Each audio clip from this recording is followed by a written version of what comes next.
Like, you know, like what's, you know, individually, I would like to know individually, like, how have you become the artist you are? What has, you know, people who have influenced you to become, you know, your style, who you are, what it is?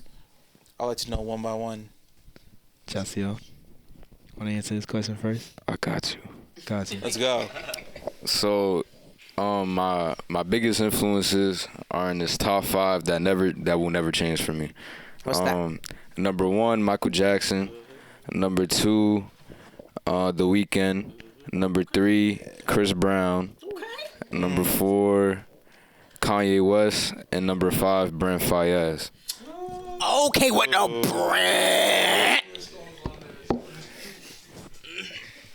So I think Kanye's like, I think the only rapper on that list, and it's like Kanye alone like inspired a lot of my production, just like using synths and the structure of the way I make beats.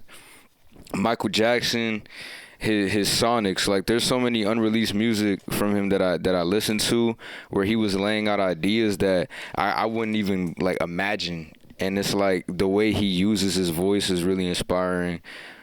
Chris Brown is like the swaggy nigga, feel me? And I feel like I'm the swaggy nigga like everywhere. So it's like, I fuck with Chris Brown. And I feel like his name's not 15, bro. Yeah. And he's multi-talented too, and you are very. I love multi-talented people because I'm one myself. Like I used to dance, like I grew up dancing. And then, yeah, I was doing all the crazy flips and shit. Okay. He be dancing. He told y'all. He be dancing. Yeah, I knew you. I used to do flips. He be dancing. A long time ago, bro. You still got it. Who wants to go next? Yeah. Influences. Who influences Me, a you? lot of influences. Business-wise and music-wise. Business-wise, that is such a great question. Honestly, business-wise, my influences lack. Yeah, I think that they lack figures. Yeah, I can understand. Honestly, I lack figures as a young black man in America. Just period. And I think that it speaks for like You that Caribbean alone too? just speaks for a lot. Huh? Yeah, I'm Haitian.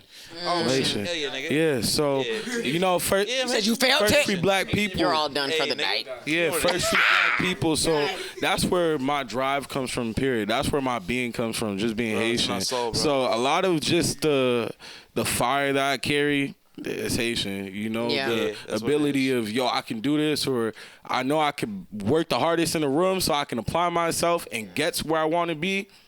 That's that. My Yeah. influence, honestly, a greater vision of myself. Yeah. I look Yeah. at that and I'm like, yo, that inspires me for real. Yeah. Like I love everyone's music. I love all music. There's not really like one artist who's like, oh yeah, blah blah blah. Like I bump a lot of Tupac, but you know that's that real shit. That's why it's not because it's so special. Yeah. You know, I think that just being able to relate to multiple different like avenues is what influences me. Yeah. Makes sense. Yeah. You like Kate Tornado's music?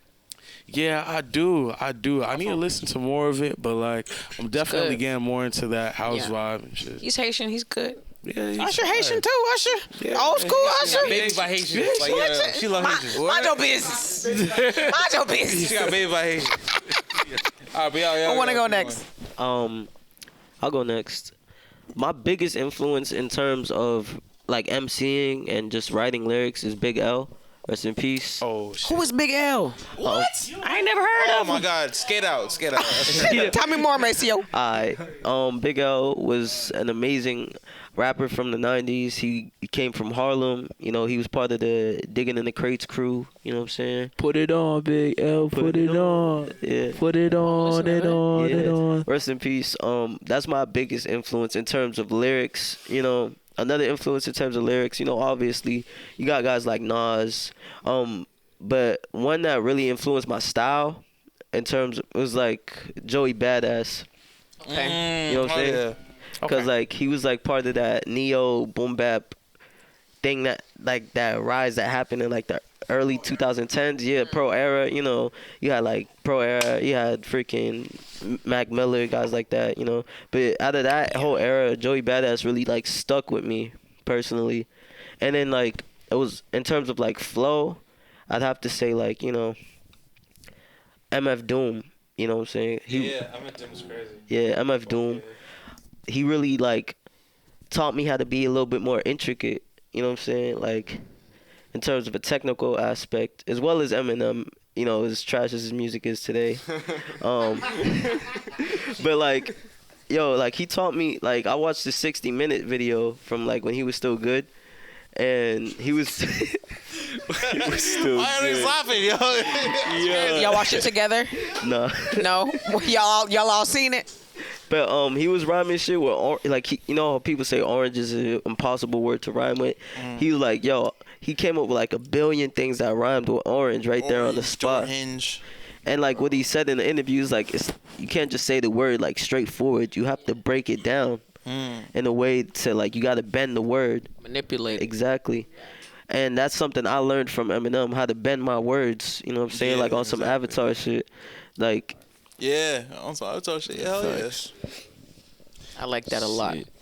I never really thought about that, but I know like me, I grew up like going to church and shit with my mom, and so yeah, you know, Hispanic mother, you gotta go to church. Yeah. You gotta go to church or you get your ass whooped. That's right. That's how it is.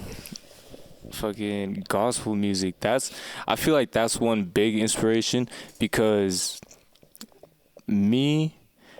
I am more into like ambient, like very spacey sounding things, and that's what I was finding a lot in like gospel music back when I was a kid, and even now translating into the future, I listen to, believe it or not, like I listen more to like indie rock, like. Yeah, Who's like your top favorite indie rock musician? Indie rock. Yeah, give me one. I don't know if this is indie, but my favorite like group is The Neighborhood. I don't know if y'all ever heard of that. Never heard of The Neighborhood. Shout out to them. Shout out to the That's my favorite group. Deftones, that's my favorite like new metal rock group. That's my favorite. But yeah, like all that like ethereal, very like ethereal, very spacey sounding music. That's what I love. Okay. That's a beautiful song right there. Is it? That's, okay. Yeah. Softcore. Okay. But yeah, those two are probably my main. But then like going into like more hip hop wise, damn. Yeah. That's a tricky question. I don't know. But I mean, everybody I see, like I kind of feel like Josh said this a while ago. Like everybody kind of copies. Everybody's kind of like almost like a clone, but not like a clone. Yeah. Like of like one person. So I say like Michael Jackson or Kanye. Like everybody's copying Michael Jackson or Kanye because they're huge and they have like a like pushing sound. So like it's almost like I guess I would say like Kanye or like Jackson, because I could see myself like using like some similar techniques to those type of like people. So I'll probably say them too. Okay. What are you gonna say? You look mad excited. Look at him, ready to say something. What you got to say, JC? Boy, I said the conversation that he's referring to. I was talking about proteges and prototypes. Like you can't keep on having conversations about Chris Brown and Michael Jackson because Michael Jackson is the prototype. That's great. And he's a protege. So if he's mimicking him, why even having him in the conversation? It's not the same. You know, there's no point. That's very smart, intelligent to say. Now, could we take a little turn? If we wanted to get like to know you guys a little bit more, I was trying to understand like what's you guys romantic relationships like? I better not be hunching, especially you in the middle there. Whole lot of love. Whole lot of love. I think that romantically, it's been a journey. I've only ever been serious about one person, so just learning about like how I'm feeling through that and how I felt through that, and that's really kind of what's been for me. Do you guys have the vision of like you guys want to get married in general? Or do you Hell yeah. I mean, my parents knew each other since they were kids. Hell yeah. Really? Okay. Yeah, I'm a little Haitian boy. You feel me? My parents, they knew each other since they were 7.